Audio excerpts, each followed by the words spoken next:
this exclusive from the Daily Wire.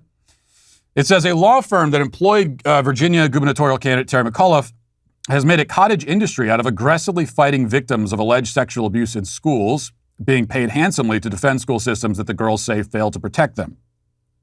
In one case, the Hunton Andrews Kurth law firm, where McAuliffe served as a senior advisor from 2019 until recently, is battling a young woman who says that, and this is horrific, says that she was repeatedly raped on her Fairfax County middle school campus as a 12-year-old and that she was slashed with a knife, burned with a lighter, and anally penetrated. The law firm and McAuliffe's campaign refused to comment on whether the law firm still employs McAuliffe by the deadline, but McAuliffe reported income apparently linked to the firm in 2021 after announcing his run for governor of Virginia on December 8th, 2020. Later, advertisements from the firm for McAuliffe fundraisers referred to McAuliffe as a former colleague. The girl said she was afraid of having her real name attached to the case because one of her alleged tormentors had threatened to kill her if she came forward. The McAuliffe-linked law firm is seeking to have the case thrown out because it was filed under a pseudonym, even though there's no dispute that the school system knows who she is. In a separate case, and I can't read this, you got to go to Daily Wire and read the entire story, but I'll read one more example here. It's a long story. It's an important story. A girl alleged that the FCPS administrators were told of an unwanted sexual incident on a band trip. A school security officer told her there was no point in seeking criminal charges, and that school and the school gave an award to her alleged abuser. Hutton told the court that the school system lost documentation showing its investigation of the allegations, in part because it was not using a sexual harassment allegation database that it had promised to use pursuant to a federal settlement in the other girl's case. Okay, so if you're wondering, as I've been telling you about, and again, you can go to dailywire.com and see the entire story there. It's another exclusive story. As we're doing more investigative pieces like this, going out and covering the stories that the corporate media will not cover. This is real news stories. And yet another reason why, by the way, you should subscribe and become a member. And if you do that right now, go to dailywire.com/subscribe and use promo code REALNEWS. You can become a member of Daily Wire that way. But if you're wondering, the reason why this story is so important, aside from the fact that Terry McAuliffe is trying to become the governor of Virginia at a time when they have a crisis in the school system with a lack of accountability, and this is someone who wants to become the governor who's partly responsible for that lack of accountability. But the other thing that makes this so important is that, as I've been telling you about the epidemic of sexual abuse in the school system, one of the reasons why we don't hear about it, because of guys like Terry McAuliffe and the people in the law firm and the tricks that the school system plays, not just in Loudoun County, but across the country. I told you about that AP report. This was every once in a while, the corporate media will do some real investigation or report some real news.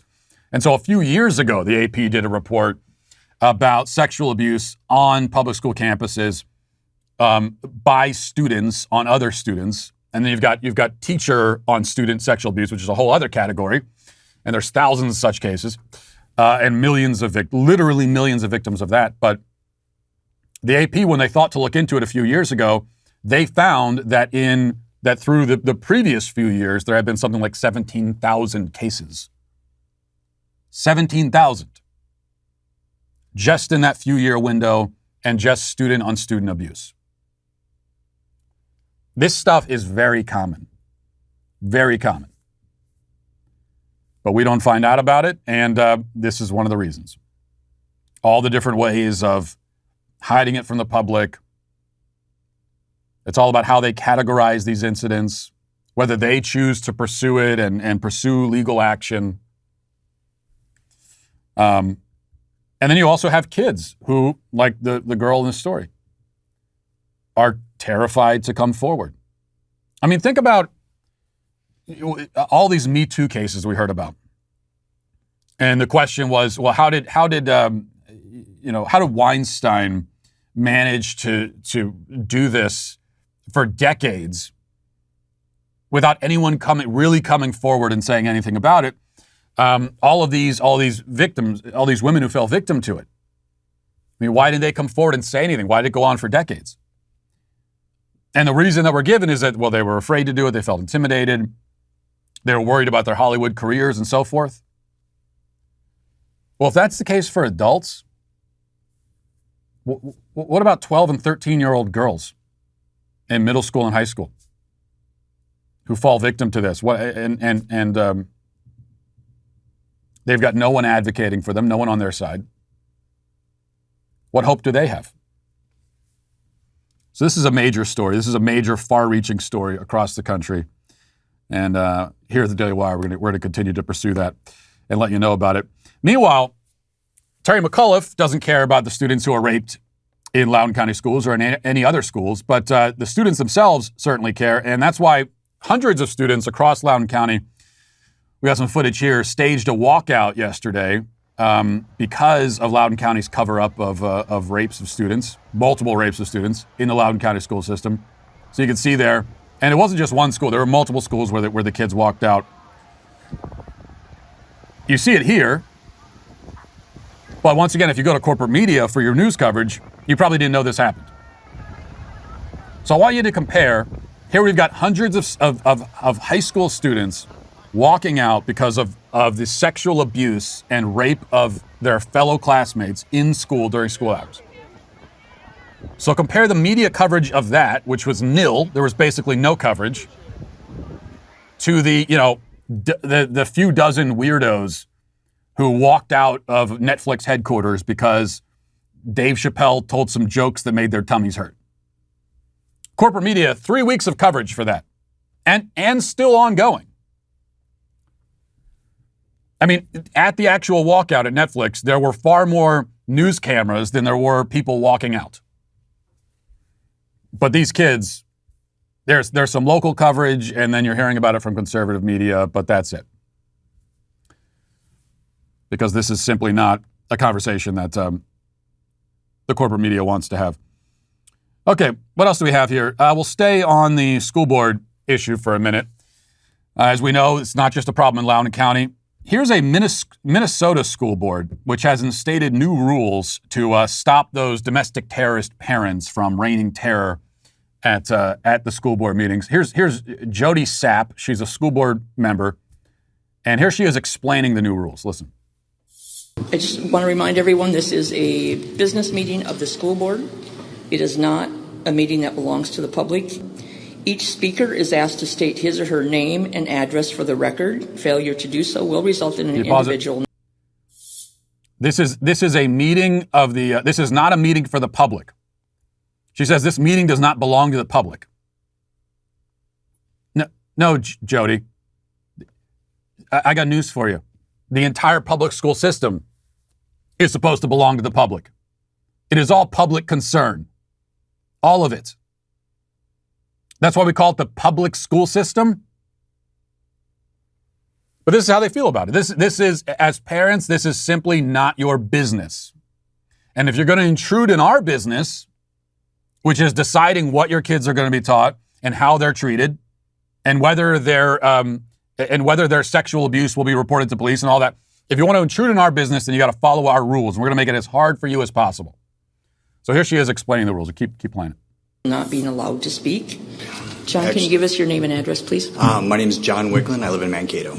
Could I get your address, please, John? I'd rather not, since you guys Don't have give it your already. address, you can't speak. And I get so much property damage and eggs and everything else from fun people and their friends. John, happening to be on you the need to school give board. your address. All right, I live on 5th Street. Excuse me? I live on 5th Street. House number?